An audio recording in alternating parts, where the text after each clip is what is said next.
Hello and welcome back to my channel. If you're new here, hi, my name is Haley and you're watching Between the Pages. I have a book review for you today, and that is Violet Thistlewaite is Not a Villain Anymore. This was one of the cutest things I think I've ever read, next to The Spell Shop. And so yeah, we're just gonna talk about it. So the main character is Violet, obviously, and she used to be a sidekick to a villain named Shadowfade.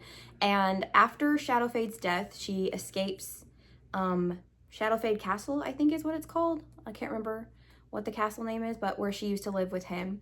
And she ends up settling in this place called Dragon's Rest and ends up renting half of a building to create a flower shop. So she owns the flower shop, and then on the other side, you have an apothecary that Nathaniel Marsh runs with his sister. That used to be their father or their parents' apothecary. So yeah, now we're just gonna talk about it. So I did go in thinking that this was a clean romantasy.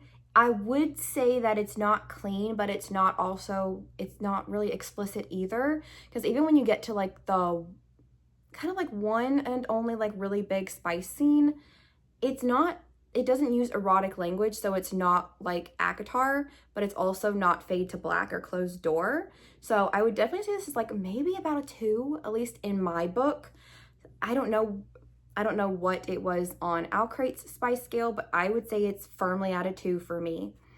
So imagine my surprise, because at one point Nathaniel has a wet dream about Violet, and I was like, oh, so it's not as clean as I thought it was going to be, which was fine. I'm glad it wasn't explicit as some of the other books that I'm going to be reviewing today, because sometimes I get a little burnt out reading spice scene after spice scene after spice scene. So this one was not as clean as I thought it was going to be, but it still worked out in the end.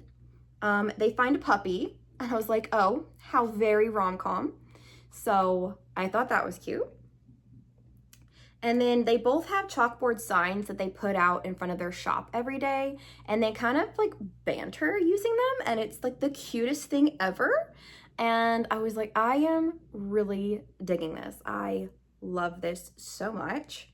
And then we have a Mr. Darcy hand clench, because like Violet mentions that it looks like he's gonna like reach out to her, but instead he like clenches his hand to like stop from touching her. And I was just like, oh my goodness, you know, us girlies, we love a Mr. Darcy hand clench. Then I kind of misunderstood what the third act breakup misunderstanding was going to be. I thought it was going to be that Nathaniel was going to see Violet with Sedgwick and like get all bent out of shape about it and being like, he's a bad guy, you've been working with him the whole time. I mean, it kind of culminates in that, where he finds out that she's the Thorn Witch and is like, it's your magic that's like causing the rot that is like destroying the entire village. But like Violet didn't know that. So it's kind of like a big misunderstanding where he didn't realize that she didn't realize that she was doing it. Like she had absolutely no idea that her magic was harming and not actually helping. But yeah, I was like, okay, so I was wrong about the third act breakup.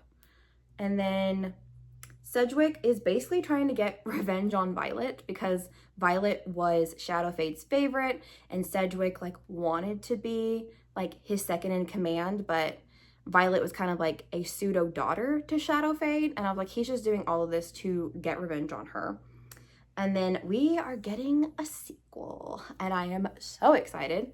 I don't know what the sequel is about. I mean, I have like my suspicions what it's about, but yeah, I was like, I am so excited to get a sequel to this, because I really loved reading this.